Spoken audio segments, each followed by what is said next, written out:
Hello friends, royal chef Sujata या चॅनलमध्ये आपले खूप खूप स्वागत आहे.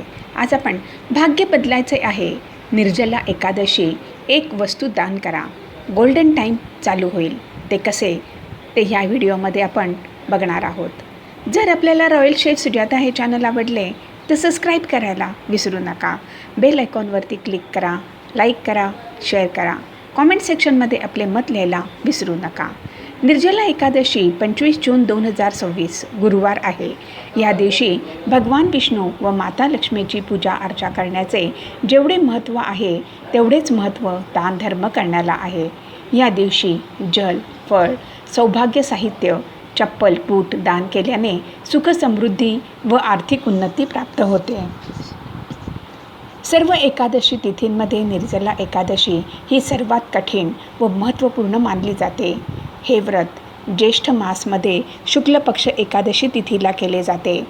वैदिक पंचांगानुसार ह्या वर्षी निर्जला एकादशी व्रत 25 जून 2026 गुरुवार ह्या दिवशी करावयाचे आहे.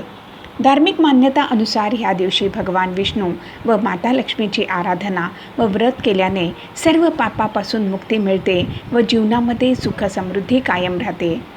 ज्येष्ठ मास शुक्ल पक्ष एकादशी तिथी प्रारंभ 24 जून संध्याकाळी 6:12. ज्येष्ठ मास शुक्ल पक्ष एकादशी तिथी समाप्त 25 जून रात्री 8:09.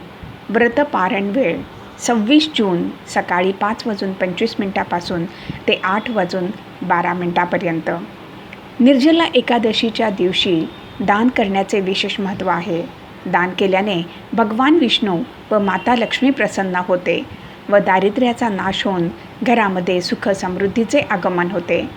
आपल्यालासुद्धा आपले जीवन आनंदी पाहिजे असेल तर निर्जला एकादशीच्या दिवशी पुढे दिलेल्या वस्तूंचे दान जरूर करा. त्यामुळे जीवनामध्ये आर्थिक उन्नती व शुभ फळं प्राप्त होतील. आता आपण बघूया कोणत्या वस्तू आपण दान करायच्या आहेत, त्याचे काय महत्त्व आहे. पहिली वस्तू म्हणजे जल. निर्जला एकादशीच्या दिवशी पाणी भरलेला घडा दान करणे म्हणजे महादान मानले जाते.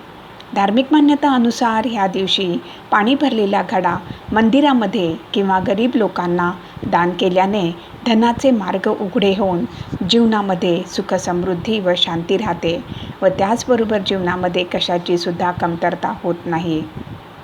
फळांचे दान.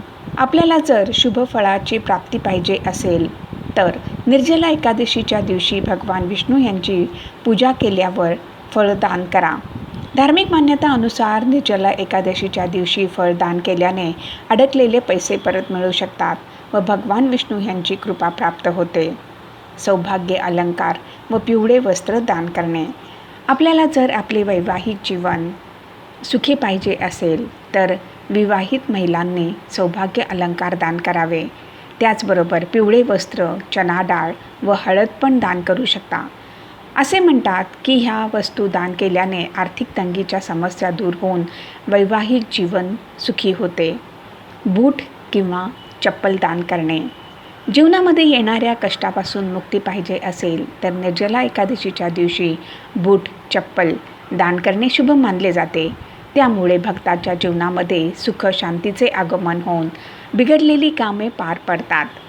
त्याचबरोबर व्यवसायामध्ये सफलता प्राप्त होते. हिंदू धर्मामध्ये मुंडन संस्कार म्हणजेच जावळ काढण्याचे विशेष महत्त्व आहे.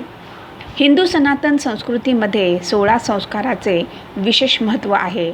त्यामधील एक संस्कार म्हणजे मुंडन संस्कार म्हणजेच जावळ काढणे अत्यंत महत्त्वपूर्ण मानले जाते. शास्त्रानुसार गर्भाचे केस काढणे म्हणजे बाळाचे मागील जन्माच्या कर्मापासून बाळाला मुक्ती मिळवून बाळाची बुद्धी, मानसिक व शारीरिक विकास तीव्र गतीने होतो. कारण की हा संस्कार बाळाच्या स्वास्थ्य व बुद्धीशी जोडला गेलेला आहे. म्हणून मुंडन संस्कार शुभ मुहूर्तावर करणे अनिवार्य आहे. धार्मिक मान्यता अनुसार निर्जला एकादशी हा दिवस मुंडन संस्कार म्हणजे जावळ काढण्यासाठी अत्यंत शुभ दिवस मानला जातो. हिंदू पंचांगानुसार द्वितीय, तृतीया, पंचमी, सप्तमी, दशमी, एकादशी आणि त्रयोदशी या तिथीला मुंडन कार्यासाठी अत्यंत शुभ मानतात. फ्रेंड्स, जर आपल्याला रॉयल शेफ सुजाता हे चॅनल आवडले तर सबस्क्राईब करायला विसरू नका. यापुढे सुद्धा आपण अशीच उपयुक्त माहिती बघणार आहोत. धन्यवाद.